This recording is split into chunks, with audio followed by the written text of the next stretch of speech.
Wilhelm Meister's Apprenticeship, penned by the esteemed German writer and statesman Johann Wolfgang von Goethe in 1795, unfolds the tale of a young protagonist named Wilhelm. Eager to sever ties with his bourgeois upbringing, Wilhelm embarks on a journey to redefine his identity. Abandoning his position in business, he ventures into the realm of theater, and eventually finds himself entwined with the enigmatic Tower Society. Throughout the narrative, references to the works of William Shakespeare abound, courtesy of Wilhelm's friend Jarno, who introduces him to the bard's masterpieces. Wilhelm's ambition to stage a production of Hamlet, with himself in the lead role, serves as a vehicle to explore the distinctive cultural milieu of 18th century Germany. The novel opens amidst a tumultuous period in Wilhelm's life.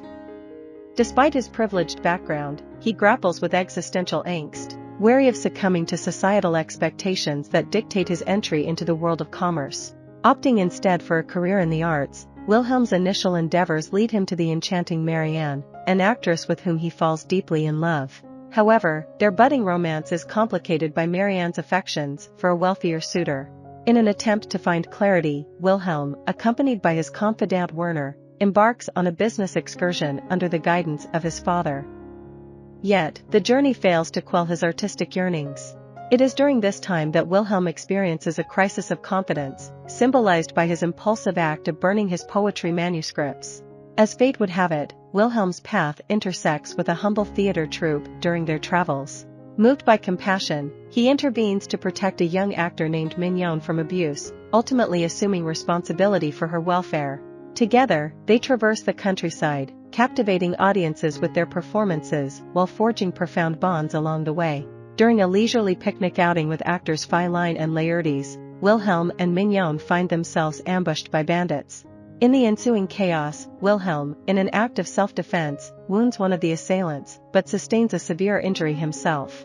Mignon, quick-thinking and resourceful, employs her hair to staunch Wilhelm's bleeding and prevent him from succumbing to his wounds. Eventually seeking refuge in the home of a nobleman, Wilhelm gradually recuperates from his ordeal. During his recovery, Wilhelm engages in introspection and lively discourse on matters of poetry, art, and the enduring allure of Shakespeare. It becomes apparent to him, with the assistance of the noble hosts, that his theatrical troupe exploited his generosity and callously abandoned him in his time of need.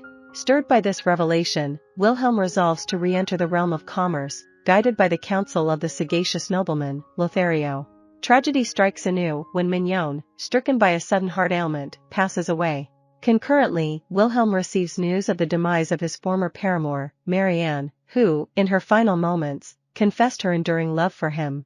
Reuniting with his old friend Werner, Wilhelm is confronted with the stark transformations they have both undergone. Werner, now affluent but afflicted with illness and disfigurement, contrasts sharply with Wilhelm's newfound contentment and vitality.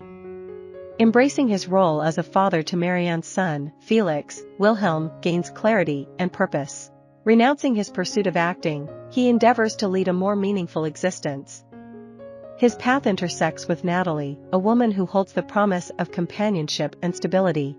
Despite uncertainties surrounding their future, a vow from Natalie, contingent upon Felix's recovery from a perilous accident, leads to their eventual union in matrimony. In embracing the simplicity and joys of domestic life, Wilhelm finds fulfillment and peace, as advocated by his friend Jarno. Meanwhile, Jarno sets sail for the new world, embracing the spirit of adventure and new beginnings.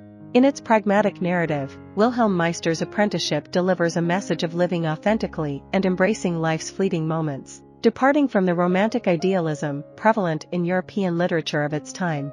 I hope you enjoyed this video. Leave a like if you did and be sure to subscribe. Thank you.